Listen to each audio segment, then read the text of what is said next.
Selection direct होऊ शकतं. म्हणजे आपल्या सर्वांसाठी अभिमानाची गोष्ट आहे. त्या विद्यार्थिनीला आम्ही ज्यावेळेला ग्राउंडवरती बोलवलं, तिचा सराव आम्ही दररोज चालू केला. त्या सरावातून तिने ते मोठं यश मिळवलेलं आहे. त्याबद्दल तिचं आणि तिच्या पालकांनी खूप आपल्याला सहकार्य केलेलं आहे. ज्यावेळेला आम्ही तिला सांगेल त्यावेळेला ते तिथे यायचे.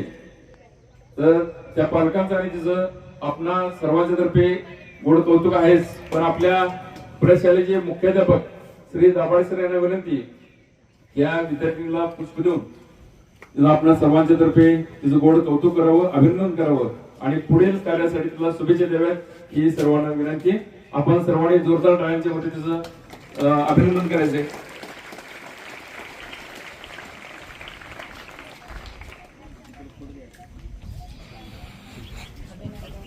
शिक्षणतज्ञ आणि राष्ट्रवादी विचारवंत होते. जनतेने त्यांना दिलेली लोकमान्य ही पदवी त्यांच्या लोकप्रियतेचे प्रतीक आहे. 23 जुलै 1856 महाराष्ट्रातील रत्नागिरी या ठिकाणी त्यांचा जन्म झाला. पुण्यातील डेक्कन कॉलेजमधून गणित विषयात पदवी, पुढे कायद्याचं शिक्षण त्यांनी घेतलं. 1880 न्यू इंग्लिश स्कूल सुरू केलं. डेक्कन एज्युकेशन सोसायटी स्थापनेत त्यांचा सहभाग होता. केसरी द मराठा ही इंग्रजी वृत्तपत्र, केसरी हे मराठी वृत्तपत्र त्यांनी सुरू केलं.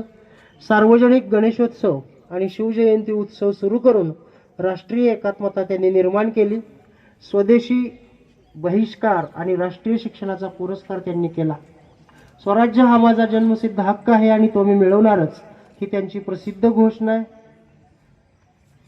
त्यांनी गीता रहस्य हा महत्त्वाचा ग्रंथ लिहिलेला आहे. भारतीय स्वातंत्र्य लढ्याला जन आंदोलनाचं स्वरूप त्यांनी दिलं. राष्ट्रीय चेतना जागृत केली. शिक्षण आणि पत्रकारितेद्वारे समाज प्रबोधन करण्याचं काम त्यांनी केलं. दुसरी महान विभूती अण्णाभाऊ साठे हे आपल्या मराठीतील लोकशाहीर, साहित्यिक, समाजसुधारक आणि श्रमिकांच्या जीवनाचे वास्तव मांडणारे लेखक होते. 1 ऑगस्ट 1920 त्यांचा आपल्या सांगली जिल्ह्यातील वाळवा तालुक्यातील वाटेगाव या ठिकाणी जन्म झाला. गरीब, शोषित, कष्टकरी, दलित आणि कामगार यांच्या जीवनावर त्यांनी विपुल लेखन केलं. लोकनाट्य, पोवाडे, कथा, कादंबऱ्या आणि लावण्या त्यांनी लिहिल्या. संयुक्त महाराष्ट्र चळवळीत अण्णाभाऊ साठे यांचा सहभाग होता. त्यांनी समतेचा विचार सर्वांना दिला. सामाजिक न्याय आणि मानवतेचा पुरस्कार त्यांनी केला. अन्यायाविरुद्ध संघर्षाची प्रेरणा त्यांनी दिली. तर लोकनेते राजाराम बापू पाटील हे आपल्या महाराष्ट्रातील सहकार, शिक्षण, सिंचन आणि ग्रामीण विकासासाठी कार्य करणारे दूरदृष्टीचे नेते होते. ते सांगली जिल्ह्यातील विकासाचे शिल्पकार म्हणून ओळखले जातात. 1 ऑगस्ट 1920 आपल्याच सांगली जिल्ह्यात वाळवा तालुक्यात योगदान होतं. ग्रामीण भागातील शिक्षण, उद्योग आणि शेतीसाठी त्यांनी सातत्याने प्रयत्न केले. तर या 3 थोरांच्या जयंती, पुण्यतिथी या कार्यक्रमाच्या निमित्तानं आपण एकत्रित आलो आहोत. हे तिघेही महाराष्ट्राच्या इतिहासातील प्रेरणादायी व्यक्तिमत्व आहेत. प्रतिमा पूजन या ठिकाणी संपन्न झालं. मध्ये स्वातंत्र्याची ज्योत पेटवली आणि देशप्रेमाची प्रेरणा दिली असे महान राष्ट्रनायक म्हणजे लोकमान्य टिळक.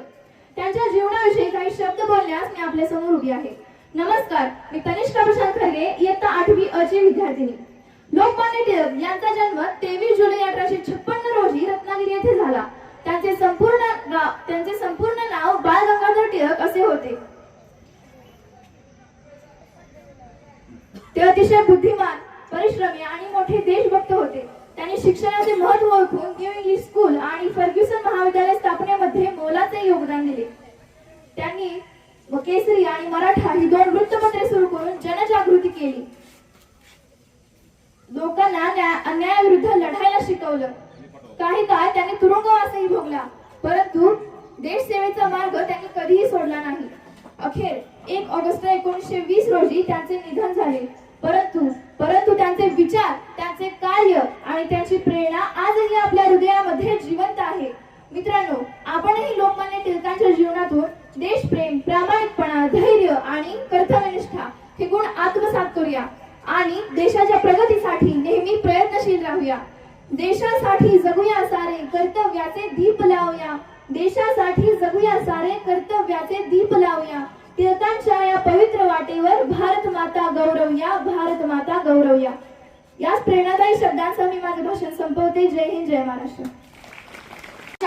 बहुजनांची आण अण्णाभाऊंची लेखणी आहे जगात लेखणी.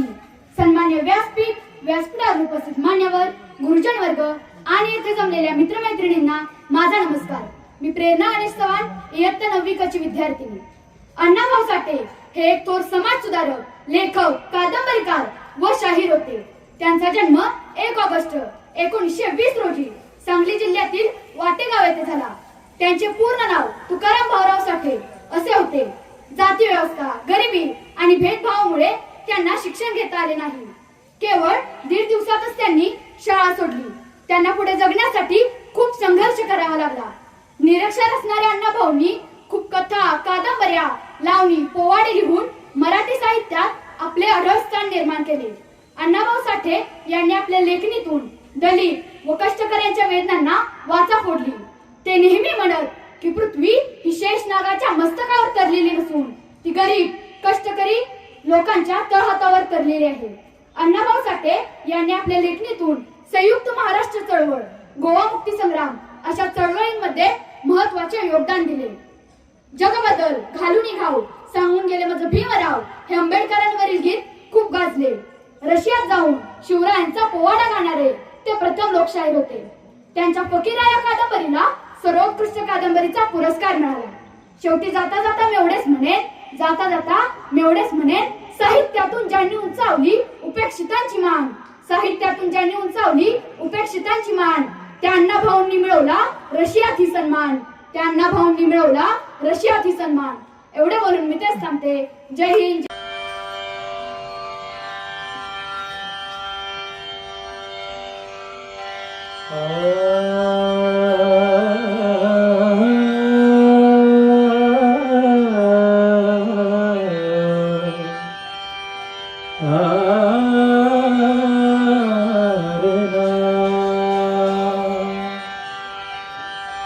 माझी मैना,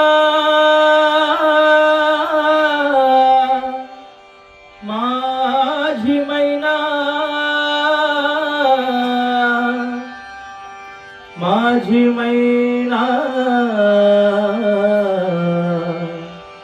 माझी मैना. हे माझी मैना गावाकडे राहिली, माझ्या जीवाची होती या काहिली.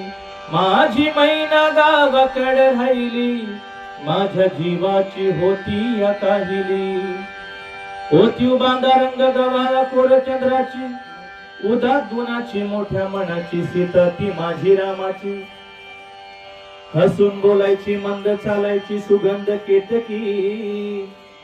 सतेज कांती घडी उपटवी सोन्याची, नव्या नवतीची काडी दवण्याची. रेखीव भोया कमान जणू इंद्रधनुची, हिरकणी हिऱ्याची काठी आंधळ्याची. तशी ती माझी गरिबाची मैना रत्नाची खान. हे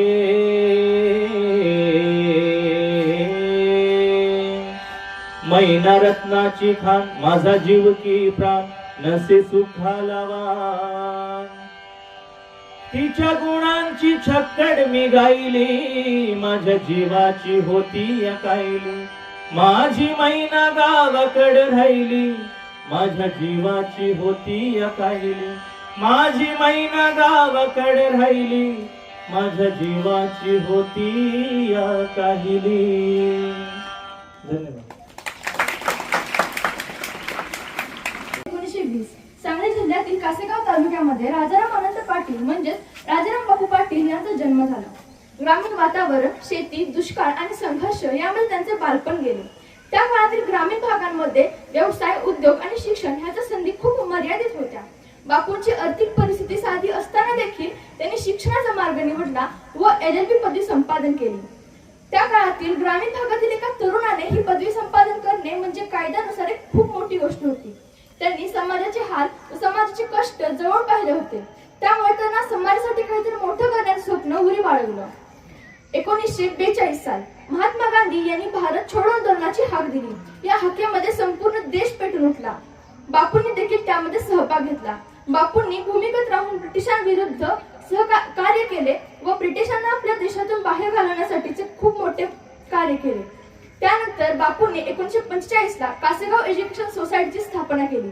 याचा उद्देश असा की ग्रामीण भागातील माध्यमिक शिक्षा घेण्यासाठी विद्यार्थ्यांना शाळा नव्हत्या. त्यासाठी त्यांनी कासेगाव एज्युकेशन सोसायटीची स्थापना केली. तसेच त्याचबरोबर सूर्योदय वसतिगृहाची देखील त्यांनी स्थापना केली. यामध्ये शिक्षणाबरोबरच राहण्याची देखील सोय केली होती. बापूंना असे वाटत होते की शिक्षणामुळे समाज बदलू शकतो. त्यांनी LLB पदवी संपादन केल्यामुळे त्यांना शिक्षणाचे महत्त्व कळाले होते. बापूंना असं वाटत होतं की शेतकरी सक्षम झाला पाहिजे आणि शेतकरी सक्षम झाला तरच गाव सक्षम होऊ शकते. त्यासाठी शेतकऱ्याला सक्षम बनवण्यासाठी बापूंनी सहकार हा मार्ग निवडला.